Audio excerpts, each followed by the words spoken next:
My name is John Burus. I'm with Freedom Tech Mobile RV Services. Me and my wife started the business, and we travel full time. Right now, we're in Pigeon Forge, Tennessee, to see Dollywood and such. We're heading down south to Florida. We're originally from South Dakota, and if you know anything about the winters there, you don't want to be there for a winter time. So we go south to warmer weather, during the winter time, and we travel all over the place. We've been to 17 different states already so far.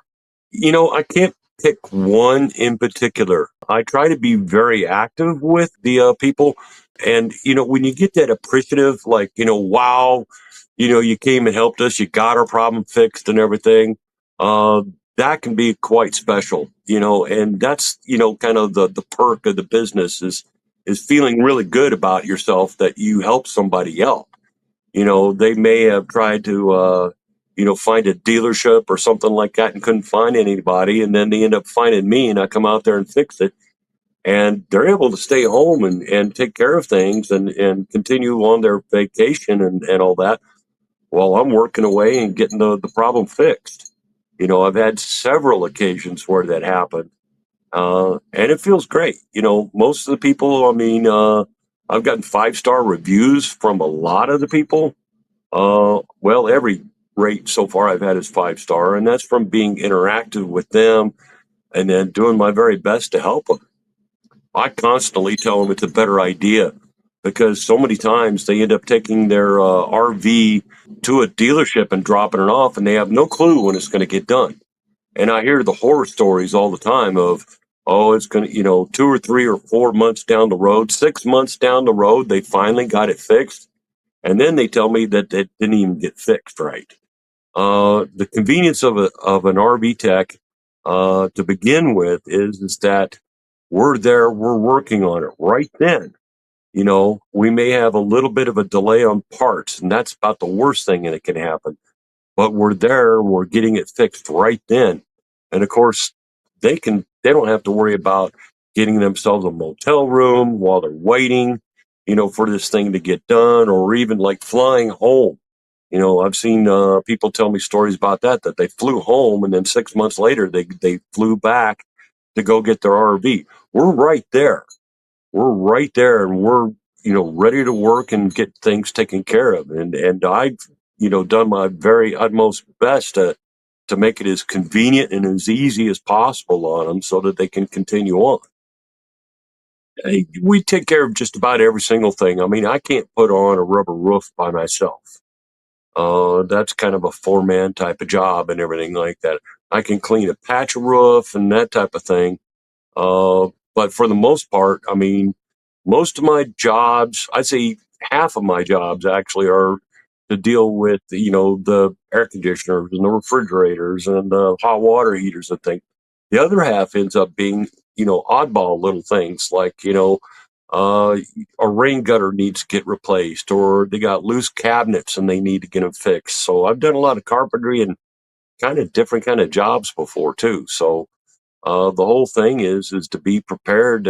It's not just the equipment you're working on, but you can end up doing a lot of other things, to help these people out. Um, I installed here recently a composting toilet.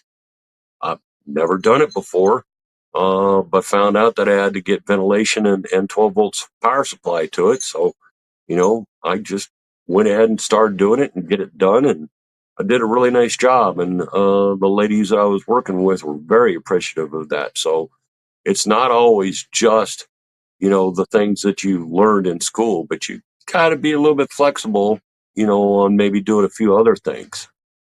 Me and my wife have been thinking about going mobile or full-time RVing for a long time. And the question became is how are we going to come up with business or with money? And we looked into, what if you did camp hosting or, you were a camp worker or something like that, or maybe a consulting business online or something.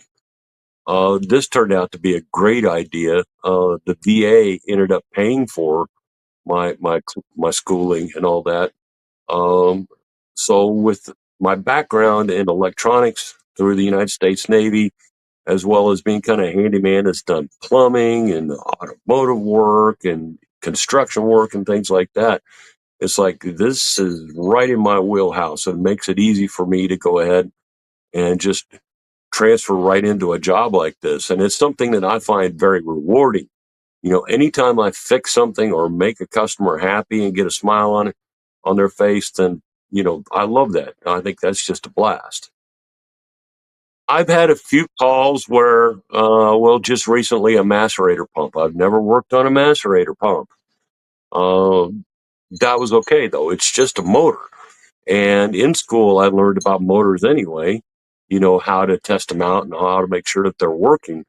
So it wasn't all that difficult. I just had to do a little studying before I went over there to work on it, Google it up and then find out, exactly how the thing works and all that. And as it turned out, it wasn't very difficult at all. The motor was bad. I was able to ohm it out and find out that it was shorted to the case. And so it kept blowing the fuses. I've had some jobs where you get that the fuse blows, but not till 30 minutes later or something like that.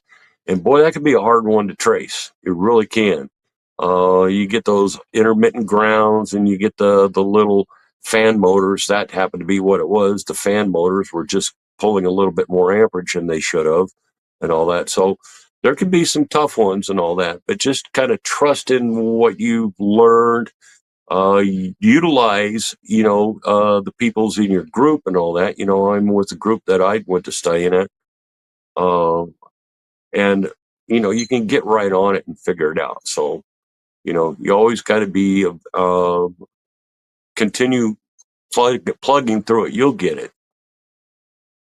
Probably the most common, to be honest with you, has been air conditioners. A lot of times, I'm in the warmer climates, such as South Dakota, during the summertime, and I'm moving my way up towards South Dakota, and down in Florida, and then it's warmer there and all that. I get a lot of air conditioner calls. And a lot of times it ends up being, it just needs cleaned. It just needs to be worked on and cleaned and things like that. But air conditioners are pretty popular. Heaters, I've had quite a few heaters. I've had some refrigerators and things. And I also try to teach people how to maintain their RV. In fact, I've even had some seminars on it, that regular maintenance of your RV is probably the key to making it last longer. And I've had these seminars for free at the campgrounds and all that, the ones that are agreeable to having me do it. And then I end up picking up just some regular maintenance jobs like cleaning air conditioners, sanitizing hot water tanks, and that type of thing. So a lot of wheel bearings. When I tell people you really need to pack your wheel bearings, next thing I know, I'm getting a lot of wheel bearings. So, you know, a lot of maintenance, but I'd say if I had to pick out one item, though, it'd probably be air conditioners are more popular because when they go out, people aren't happy about that at all. My name is John Burris. I'm with Freedom Tech Mobile RV Services. You can always find me by going on to RV Help and looking up John Burris, JOHNBURRESS, or looking up Freedom Tech, and that's FREEDOMTEK, Mobile RV Services. Or you can find out my location at any time at freedomtechrv.com. So FREEDOMTEKRV.com, and I'll have it always updated there on where my location is. I'd be glad to work with you.